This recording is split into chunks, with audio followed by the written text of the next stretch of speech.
네, 안녕하십니까. 홍성진입니다. 주택법 제 8주차 수업을 시작하도록 하겠습니다. 지난주에는 건축법에 대해서 살펴보았습니다. 건축법의 일반적인 법적 쟁점과 감정평가사, 공인중개사 시험 기출문제 관련돼서 조문을 분석하는 방법으로 살펴보았는데요. 어떻게 도움이 되셨는지 모르겠습니다. 오늘은 주택법을 살펴보도록 하겠습니다. 수강 과목이 주택법제인데 주택법을 이제 거의 마지막에 살펴보는 아이러니한 상황이 연출이 되고 있습니다. 이게 첫 시간에도 말씀을 드렸다시피 원래는 지역주택조합 전문가 분을 모시고서 특강을 계획을 했었는데요. 이 코로나19로 계속 미뤄지다가 결국엔 1학기 전체 수업이 온라인 수업으로 결정이 되면서 결국에는 특강도 무산이 됐습니다.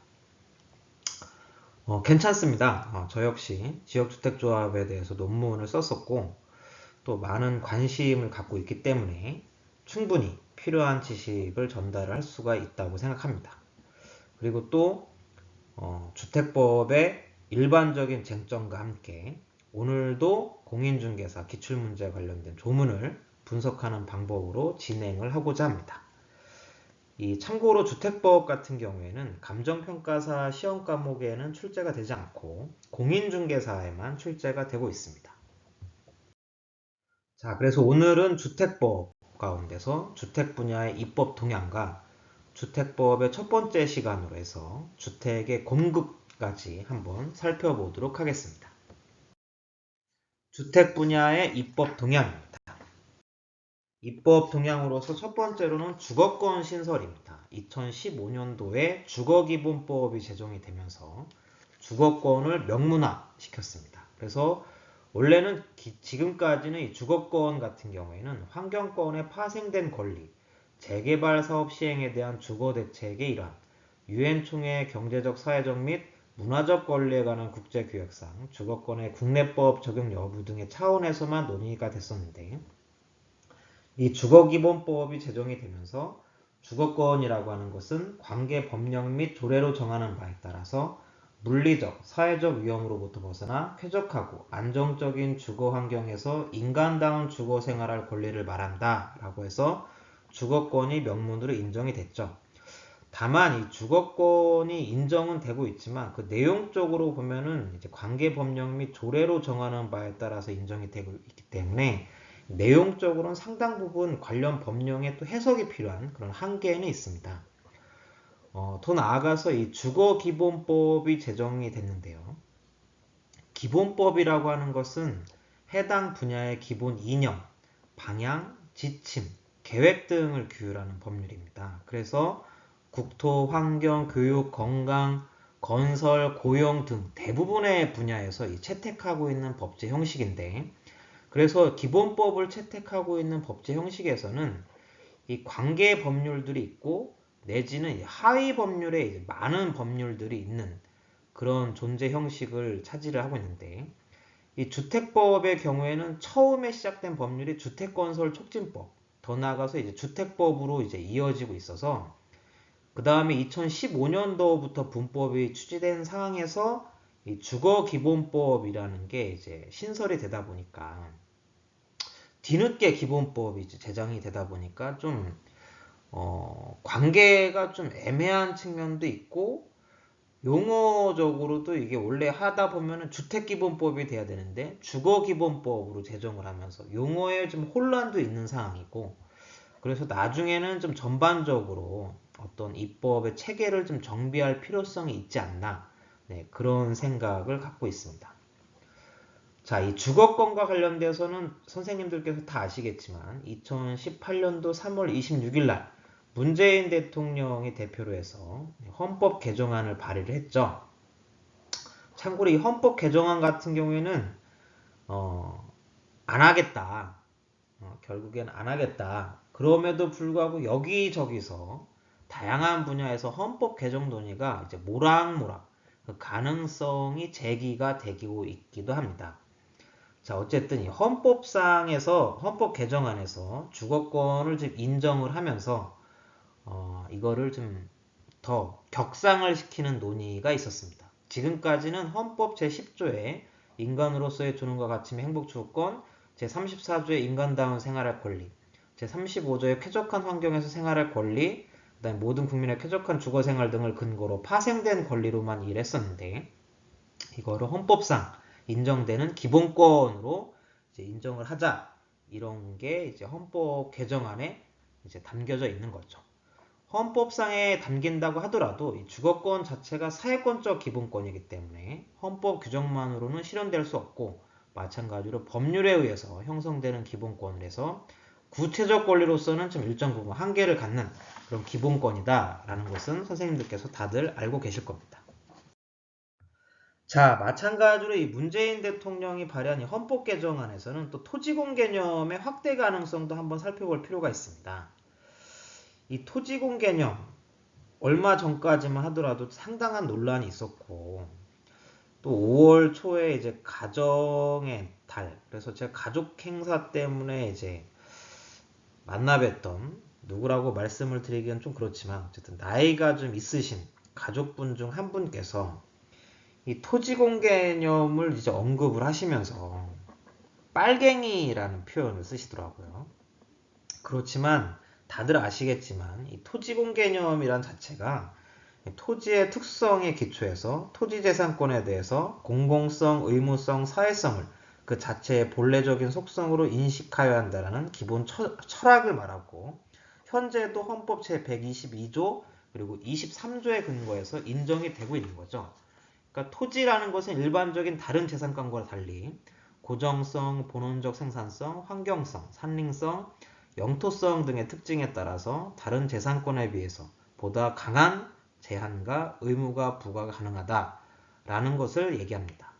근데도 이제 헌법 개정안 제128조 2항에서 국가는 토지의 공공성과 합리적 사용을 위하여 필요한 경우에만 법률로서 특별한 제한을 하거나 의무를 부과할 수 있다라고 해서 토지 공개념을 명문화시킨 그런 내용이 되겠습니다. 물론 지금 현재 인정이 되고 있다고 하더라도 이 헌법에서 특별한 제한을 하거나 의무를 부과할 수 있다라고 해서 명문으로 규정을 하게 되면 이 토지에 대해서, 이 부동산에 대해서 얼마만큼 더욱 강한 사회적 제약을 가할 것인가, 그리고 가할 수 있겠는가 라는 부분은 분명히 짚고 넘어가야 될 문제가 아닌가 라는 생각이 듭니다.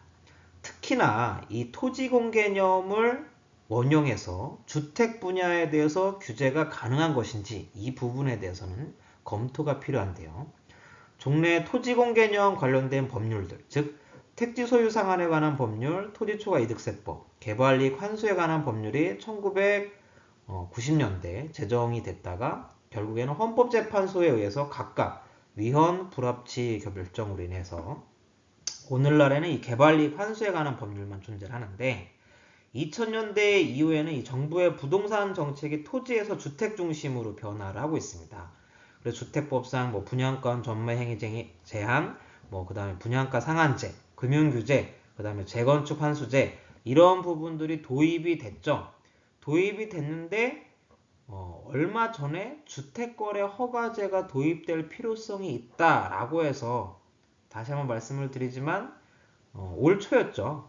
강기정 청와대 정무수석께서 부동산 시장 안정화를 위해서는 주택거래 허가제가 도입될 필요성이 있다라는 부분을 언급을 하면서 상당 부분 논란이 있었습니다.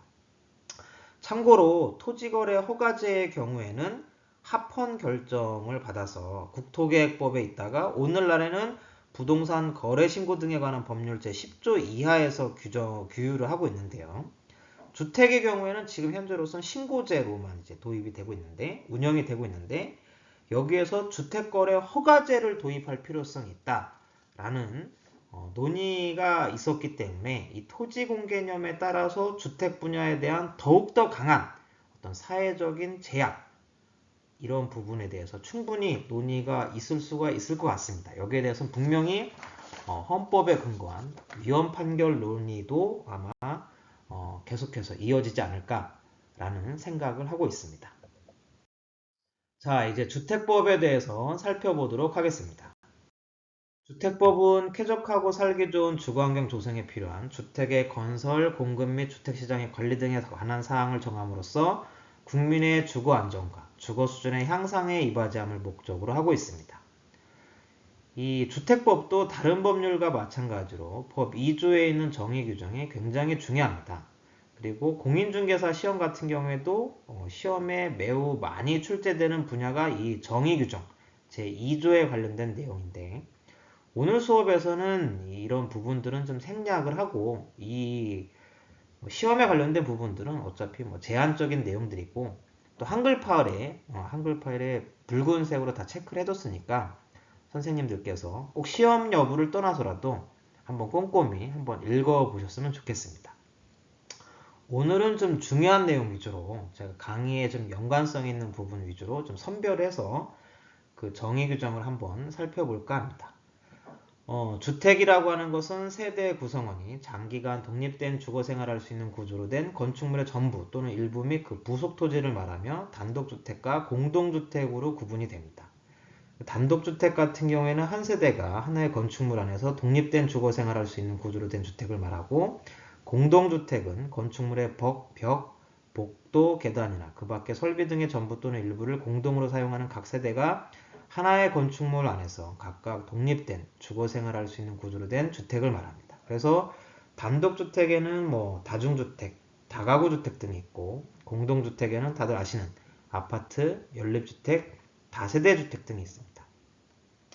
참고로 이 다가구주택하고 다세대주택 같은 경우에는 법률상의 개념으로는, 즉 다세대주택 같은 경우에는 독립된 복수의 소유권이 있는 것이고, 다가구주택 같은 경우에는 보통 한 개의 소유권이 존재하는 그런 주택으로 구분을 하고 있습니다. 자, 이 도시형 생활주택 같은 경우에는 300세대 미만의 국민주택 규모에 해당하는 주택으로서 국토계획법상 도시지역에 건설하는 원룸형 주택, 단지역 연립주택, 단지형 다세대주택으로 구분이 됩니다.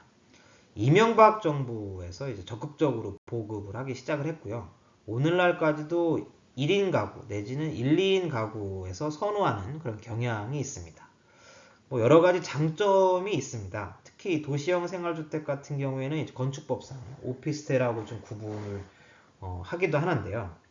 장점이 많은 반면에 이제 좀 최대한 빨리 좀 여러 가지 주택법상에 있는 이 규제 어떤 기준들을 좀 완화시킨 내용으로 다량의 빨리 보급하는 내용을 하다 보니까 가장 취약하게 느껴지는 부분이 이제 주차 기준입니다. 지금도 가구당 0.2대에서 0.6대인데 오피스텔에 있는 내용보다도 좀 적은 그런 기준이 되겠습니다.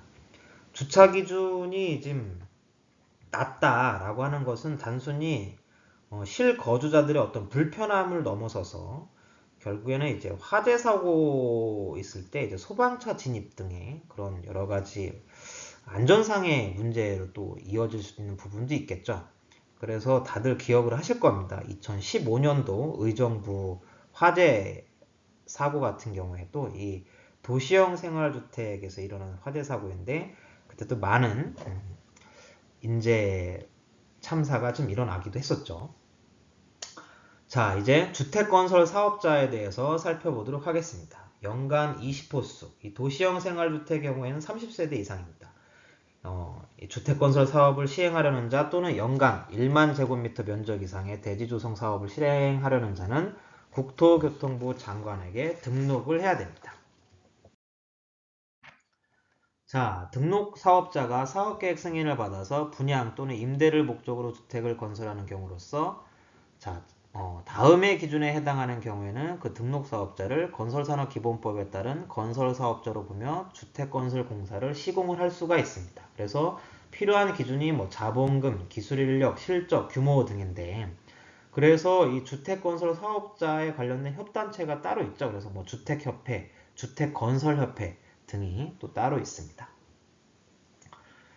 자, 이제 말도 많고 탈도 많은 이 주택조합에 대해서 살펴보고자 합니다.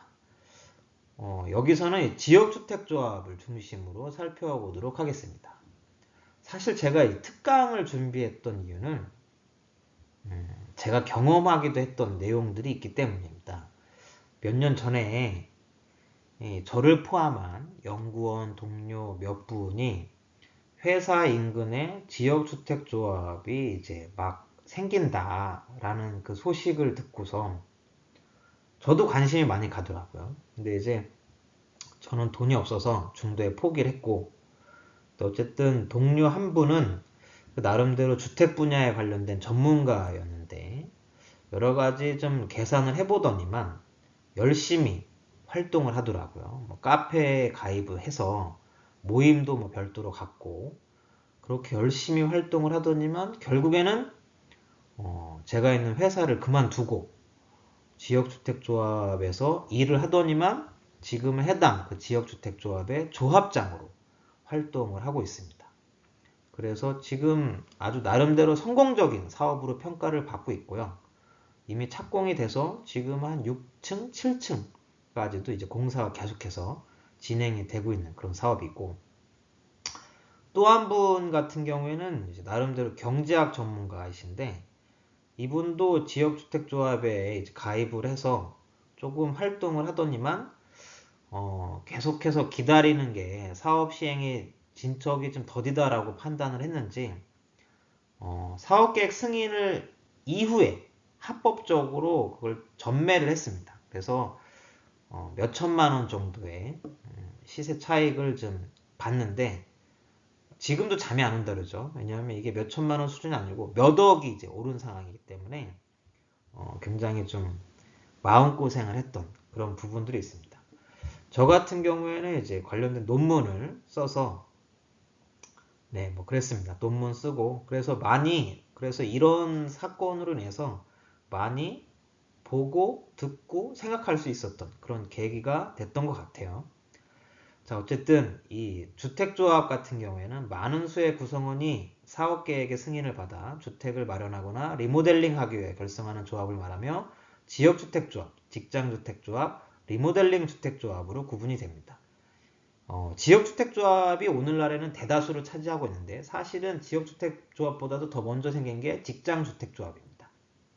자, 어쨌든 1987년도 이후의 지역주택조합 제도 자체는 민간 차원의 주택건설 사업의 성격을 가지고 있다. 왜냐하면 1980년도 주택건설촉진법에서 주택이 없는 국민이 주택을 마련하기 위한 설립된 조합으로서 도시재개발법 그리고 주택개량 촉진에 관한 임시조치법에 의해서 재개발 구역 내 주민들이 구성하는 조합으로 규정하면서 시작이 됐습니다.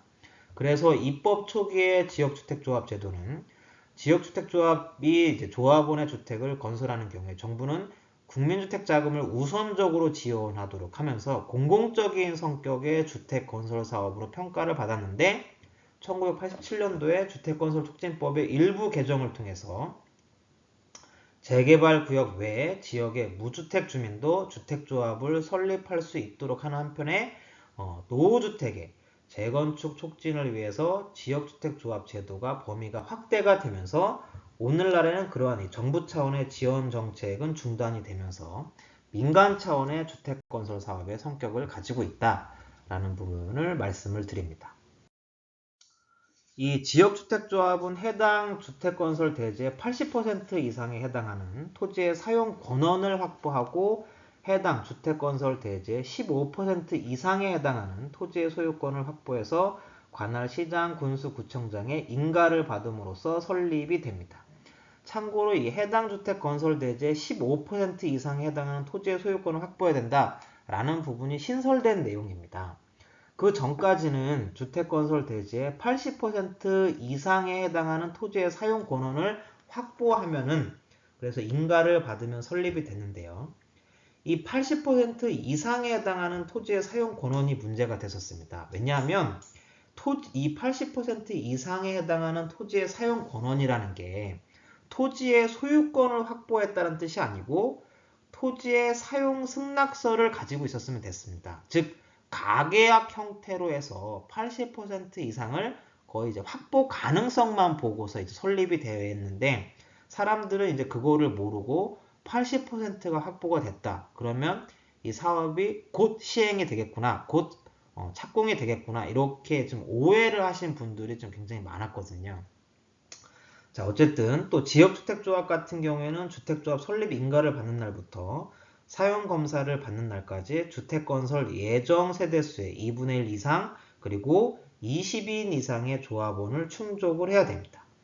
이 조합원이 되려면은 무주택자여야 되고 6개월의 거주 요건과 그 다음에 다른 주택조합의 조합원이 아닐 것의 요건을 갖춰야 됩니다. 그렇지만 이 판례에서는 이러한 요건을 좀 굉장히 완화해서 엄격하게 해석하지 않고 굉장히 완화해서 인정을 했었습니다. 판례를 하나 살펴보면 인가를 받는 주택조합에서 주택조합 조합원의 자격기준에 관하여 규정한 주택법의 규정만으로는 자격기준을 갖추지 못한 조합원이 당연히 주택조합 조합원의 자격을 상실한다고 볼 수 없고 주택법의 금지 규정은 단순한 단속 규정에 불과할 뿐 효력 규정이라고 할 수 없어서 당사자들이 이를 위반한 약정을 하였다고 하더라도 그 약정이 당연히 무효라고는 볼 수 없다라고 해서 굉장히 완화해서 이제 그거를 적용시켰는데 이로 인해서 많은 문제점들이 생겨났었죠. 그래서 오늘날의 주택법에서는 계속해서 지역주택조합에 대해서 규제를 강화하는 내용으로 입법 개정이 이루어지고 있고 앞으로도 그렇게 될 것이라고 생각이 듭니다. 한번 전반적인 내용들을 계속해서 한번 살펴보면 자, 일단은 조합원의 설립 및 조합원에 대해서 한번 계속해서 살펴보도록 하겠습니다. 이 지역주택조합 설립 인가를 받은 이후에는 해당 조합원을 교체하거나 신규로 가입하게 할 수 없지만 조합원 수가 주택건설 예정 세대수를 초과하지 않는 범위에서 시장, 군수, 구청장으로부터 조합원 추가 모집의 승인을 받은 경우 조합원의 사망, 사업계획 승인 이후에 입주자로 선정된 지위가 양도, 증여 또는 판결 등으로 변경된 경우 조합원의 탈퇴 등으로 조합원 수가 주택건설 예정 세대수의 50% 미만이 되는 경우 조합원이 무자격적으로 판명되어 자격을 상실하는 경우에는 예외로 합니다.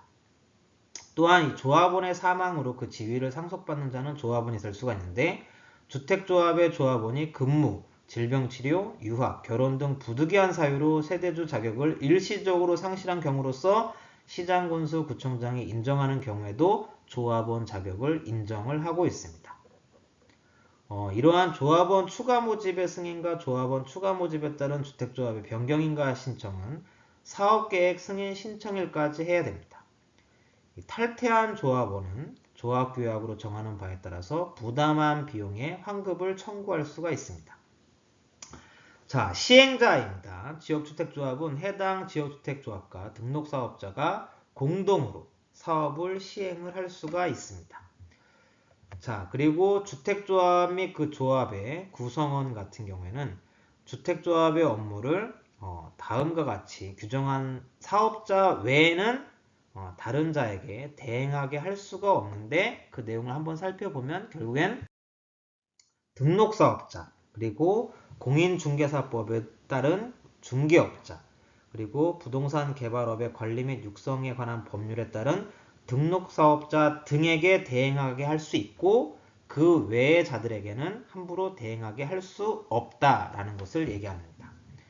이 업무 대행자에게 대행시킬 수 있는 주택조합의 업무는 조합원 모집, 토지 확보, 조합 설립 인가 신청 등 조합 설립을 위한 업무의 대행, 사업성 검토 및 사업계획서 작성 업무의 대행, 설계자 및 시공자 선정에 관한 업무의 지원, 사업계획 승인 신청 등 사업계획 승인을 위한 업무의 대행 등이 있지만 현실에서는 이제 조합원 모집, 그리고 이제 조합 설립 인가 신청 등 조합 설립을 위한 업무의 대행 이 정도만 이제 위탁을 하는 것이고 나머지는 이제 조합 차원, 특히 이제 특정 이 등록 사업자, 그러니까 구체적으로 말씀을 드리면 사업 시행자라고 볼 수는 없는데 아주 오랫동안 해당 지역에서 지역주택 사업을 모색한 자와 그 단체를 이제 등록사업자라고 볼 수도 있고 경우에 따라서는 이제 사업 시행 대행자라고 표현하기도 합니다.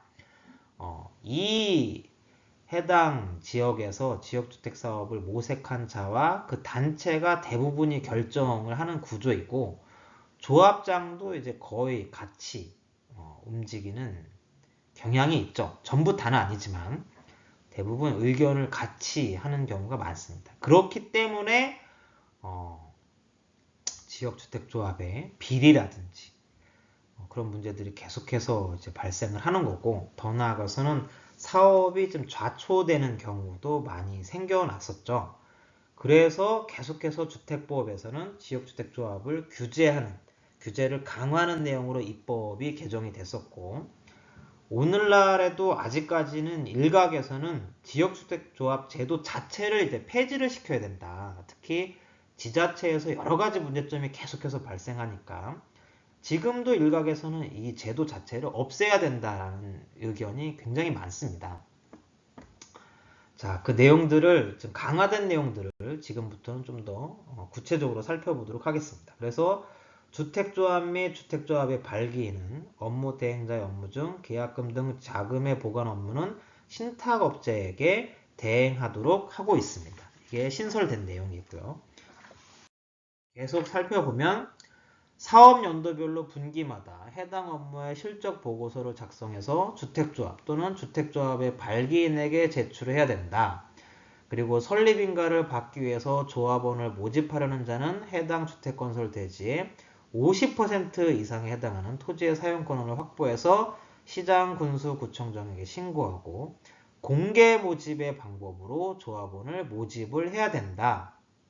그리고 조합원 모집을 위해서 광고를 하는 경우에는 지역주택조합 또는 직장주택조합의 조합원 모집을 위한 광고라는 문구, 그리고 조합원의 자격기준에 관한 내용, 주택건설 대지의 사용권원 및 소유권을 확보한 비율, 그 밖에 조합원 보호를 위해서 대통령으로 정하는 내용이 포함이 돼야 된다라는 내용으로 강화가 됐습니다. 이 광고 문구 같은 경우에도 사실 그렇죠. 이 현수막이라든지 여러 가지 광고 홍보를 위한 내용들이 있지만 거기에서는 현재까지는 주택조합에 관한 광고다. 이 사업은 지역주택조합에 관련된 사업이다. 라는 광고는 사실 찾기도 굉장히 어려웠을 뿐만 아니라 흔히 메이저 건설 회사의 어떤 CI 내지는 이 브랜드를 아주 크게 홍보를 하고 아주 깨알 같은 작은 글씨로 해서 이제 공사, 시공자, 가계약 이렇게만 써놓고서는 홍보, 광고를 하는 경우가 상당 부분 있었죠. 그로 인해서 많은 분들이 뭐 평당 몇백만 원 수준으로 해서 수도권 내지는 서울에서 내 집 마련할 수 있는 마지막 기회, 이렇게 해서 이게 뭐지 하면서 이렇게 좋은 기회가 있었다니 하면서 이제 잘 알아보지 않고 가입했던 분들도 상당 부분 있었습니다. 그런 가운데서 잘된 분도 계셨지만 그로 인해서 많은 피해를 입었던 분들도 계신 게 그게 문제인 거죠. 자, 그리고 주택조합에 가입을 신청한 자는 가입비 등을 예치한 날로부터 30일 이내에 주택조합 가입에 관한 청약을 철회할 수 있도록 강화를 시켰고, 그리고 모집 주체는 청약 철회를 이유로 해서 위약금 또는 손해배상을 청구할 수 없도록 또 규정을 강화시켰습니다. 자, 지역주택조합의 시행 방법을 이제 살펴보면은, 결국에는 이제 설립 인가 시에 제출하였던 조합 규약에 따라서 사업을 시행을 하게 됩니다. 사업계획 승인 및 매도 청구권에 대해서 살펴보면 지역주택조합은 설립 인가를 받은 날부터 2년 이내에 사업계획 승인을 신청을 해야 되고, 사업계획을 승인을 받기 위해서는 해당 주택건설 대지의 소유권을 확보하고 있어야 되는데, 지역주택조합이 등록사업자, 공동으로 사업시행 및 사업계획을 신청하는 경우에는 95% 이상의 소유권을 확보를 해야 됩니다. 만약에 95% 이상을 소유권을 확보하고 있다. 그럼 나머지 5%에 대해서는 매도 청구가 가능하다라는 부분을 말씀을 드리고, 그리고 만약에 설립인가를 받은 날부터 3년이 되는 날까지 사업계획 승인을 받지 못하는 경우에는 총회 의결을 거쳐서 해산 여부를 결정을 해야 됩니다. 자, 공사 완료입니다. 그래서 지역주택조합은 공사가 완료되면 승인된 사업계획의 내용에 적합한지 여부를 시장군수구청장의 사용검사를 받아야 되고, 그리고 해상 같은 경우에는 사용검사를 완료하고 입주 및 등기 절차가 완료된 후에는 지역주택조합은 해산 절차를 받게 됩니다. 자, 이런 일련의 내용들을 봤을 때 사실은 지역주택조합 사업하고 도시 및 주거환경정비법에 있는 재개발, 재건축 사업, 특히 재건축 사업하고는 굉장히 유사한 부분들이, 프로세스가 굉장히 유사합니다. 다만 가장 큰 차이점이 결국에는 지역주택조합은 토지가 없는 상태에서 토지 물색 작업부터 시작을 하는 것이고, 재건축 사업은 해당 이 재건축 사업 그 부지에서 사업을 시행하는 거고, 일정한 공공적인 공공사업의 어떤 성격을 가지고 있다라는 부분에 있어서 가장 큰 차이점이 있는데, 그 차이점이 너무나 크게 작용을 해서 결국에는 사업의 성패가 좌우가 된다라는 부분을 말씀을 드립니다. 그래서 지역주택조합 같은 경우에는 장점이 청약통장이 필요가 없다. 그리고 일반 분양주택보다도 가격이 저렴하다. 그리고 자녀세대의 일반 분양분보다 양호한 호수를 배정을 할 수 있다. 라는 장점이 있다라고 이제 알려져 있고, 단점 같은 경우에는 사업 지체 시에 추가 부담금이 발생을 하는 것이고, 조합원 간의 갈등이 상존하고 조합원 지위를 계속해서 유지를 해야 되는 리스크가 있고, 그 다음에 이제 사업 주체인 조합의 구성원으로서 조합 규약에 따라서 책임과 의무가 부담되는 단점이 있는 것이죠. 사실은 이 지역주택조합에 있는 장점 가운데서 일반 분양주택보다 가격이 저렴하다. 그리고 단점에 있어서 사업 지체 시에 추가 부담금이 발생한다. 이 부분은 연계가 되어 있습니다. 그래서 만약에 사업이 빨리 시행이 된다.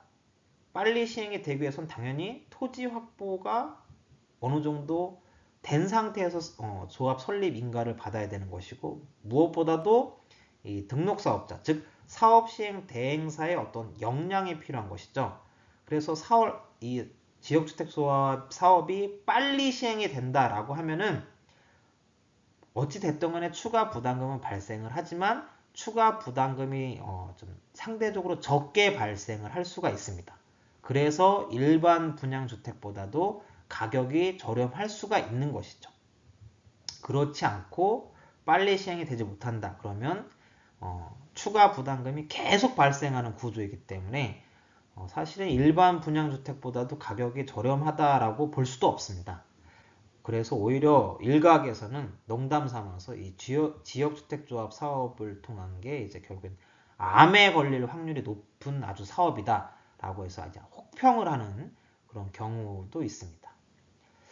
근데도 이제 이상하게도 제 주변에는 지역주택조합 사업을 통해서 내 집 마련의 꿈을 실제로 이뤘거나, 그리고 상당 부분 또 시세 차익을 좀 올리신 분이 몇 분 또 계세요.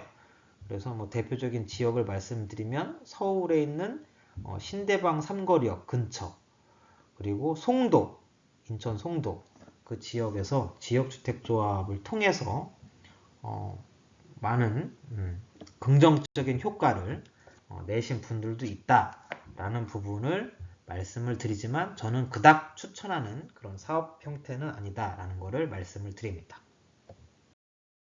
자, 이제 지역주택조합 사업은 이제 그만 보도록 하고 주택법상 사업계획의 승인에 대해서 한번 살펴보도록 하겠습니다. 자, 일반적인 이 주택건설 사업에 있어서 사업계획 승인을 받기 위해서는 단독주택 같은 경우에는 30호, 한옥의 경우에는 50호입니다. 공동주택은 30세대 이상의 주택건설 사업을 시행하려는 자, 또는 연간 1만 제곱미터 면적 이상의 대지조성 사업을 시행하려는 자는 사업계획 승인권자에게 사업계획 승인을 받아야 됩니다. 이 사업계획 승인권자는 사업계획 승인의 신청을 받았을 때는 정당한 사유가 없으면 신청받은 날부터 60일 이내에 사업주체에게 승인 여부를 통보를 해야 되고, 사업계획 승인을 받은 사업주체가 국토계획법에 따른 지구단위계획 결정이 필요한 주택건설 사업에 해당 대지면적의 80% 이상을 사용할 수 있는 권원, 좀 전에 말씀드렸다시피 지역주택조합 같은 경우에는 95%입니다. 자, 확보하지 못한 대지가 매도 청구 대상이 되는 대지에 해당하는 경우에는 자, 시가로 매도할 것을 청구할 수가 있는데 이 경우에는 매도 청구를 하기 전에 3개월 이상 충분히 협의를 일단 해야 됩니다.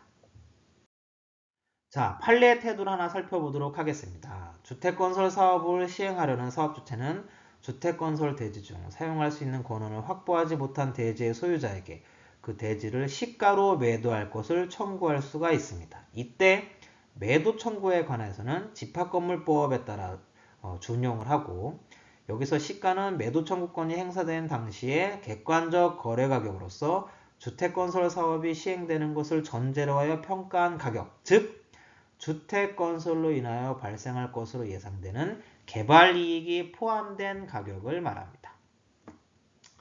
자, 이제 주택의 공급에 대해서 살펴보도록 하겠습니다. 이 주택의 공급 분야는 사실은 저하고 같이 했던 여러 수업 가운데서 뭐 이렇게 이런저런 이유로 해서 조금씩 다 쟁점들을 살펴봤습니다. 그래서 오늘은 개념 위주로 간략하게 살펴볼까 합니다. 첫 번째로는 주택의 분양가격 제한입니다. 사업주체가 일반인에게 공급하는 공동주택 중에서 공공택지 외의 택지에서 주택가격 상승 우려가 있어서 국토교통부 장관이 주거기본법에 따른 주거정책심의위원회의 심의를 거쳐 지정하는 지역에서 공급하는 주택의 경우에는 분양가 상한제를 적용할 수 있는데 도시형 생활주택 등의 경우에는 예외로 합니다. 그래서 국토교통부 장관은 주택가격 상승률이 물가 상승률보다 현저히 높은 지역으로서 그 지역의 주택가격, 주택거래 등과 지역 주택시장 여건 등을 고려했을 때 주택가격이 급등하거나 급등할 우려가 있는 지역 중에서 대통령령으로 정하는 기준을 충족하는 지역은 주거정책심의위원회의 심의를 거쳐서 분양가의 상한제 적용 지역으로 지정을 할 수가 있습니다. 만약에 적용이 됐다. 그 경우에는 시도지사, 시장, 군수 또는 구청장은 분양가 상한제 적용 지역의 지정 이후에 해당 지역의 주택가격이 안정되는 등 분양가 상한제 적용 지역으로 계속 지정될 필요가 없다고 인정하는 경우에는 국토교통부 장관에게 그 지정의 해제를 요청을 할 수가 있죠. 그래서 작년이었나요? 2년 전이었나? 그때도 기억을 합니다. 국정감사에서 그 뭐 시장, 군수, 구청장이 아니고 해당 지역구 국회의원이 본인 지역에 대해서 분양가 상한제를 해제해달라고 김현미 장관한테 일방적으로 얘기해놓고 해제해 줄 것으로 알고 있겠습니다. 라고 질의를 마치니까 이제 김현미 장관이 이제 혼자 피식 웃었던 그런 장면도 지금도 생각이 납니다. 이게 한번 지정이 되면은 물론 이제 주정심, 주거정책심의위원회에서 다 논의를 하는 거지만 해제가 되는 게 일정한 요건을 갖춰야 되기 때문에 쉽지만은 않다라는 부분을 말씀을 드리고 자, 두 번째로 투기과열지구의 지정 및 해제에 대해서 말씀을 드리겠습니다. 국토교통부 장관 또는 시도지사는 주택가격의 안정을 위하여 필요한 경우에는 주거정책심의위원회 심의를 거쳐서 일정한 지역을 투기과열지구로 지정하거나 이를 해제할 수가 있습니다. 자, 조정 대상 지역의 지정 및 해제입니다. 문재인 정부 들어서 주택법 개정을 통해서 도입된 제도이죠. 조정 대상 지역이. 자, 그래서 국토교통부 장관은 주택가격, 청약경쟁률, 분양권 전매량, 그 다음에 주택보급률 등을 고려했을 때 주택분양 등이 과열되어 있거나 과열될 우려가 있는 지역 주택가격, 주택거래량, 미분양 주택의 수, 주택보급률 등을 고려해서 주택의 분양, 매매 등 거래가 위축되어 있거나 위축될 우려가 있는 지역으로서 국토교통부령으로 정하는 기준을 충족하는 지역을 마찬가지로 주거정책심의위원회의 심의를 거쳐서 조정 대상 지역으로 지정을 할 수가 있습니다. 자, 마지막으로 주택의 전매행위 제한 등입니다. 사업주체가 건설 공급하는 주택 또는 주택의 입주자로서 선정된 지위가 투기과열지구, 조정대상 지역, 분양가 상한제 적용주택, 그 다음에 공공택지 외의 택지에서 건설 공급되는 주택 또는 그 주택의 입주자로 선정된 지위가 해당하는 경우에는 10년 이내의 범위에서 그 주택 또는 지위를 전매하거나 이의 전매를 알선할 수 없다라는 게 주택의 전매행위 제한에 관련된 내용입니다. 자, 그래서 여기까지 주택의 공급에 관련된 부분들은 어떤 개념 위주로 한번 간략하게 살펴보았습니다. 자, 오늘은 여기까지 하도록 하겠습니다. 다음 주에는 제가 강의하는 마지막 시간으로서 주택보업의 나머지 부분, 이 나머지 부분들은 조금 기술적인 내용들이 되겠습니다. 그래서 리모델링을 포함해서 좀 기술적인 부분들을 살펴보고 그 다음에 임대주택 제도를 한번 살펴보면서 다음 주 주택법을 살펴볼까 합니다. 자, 오늘은 여기까지 하겠습니다. 감사합니다.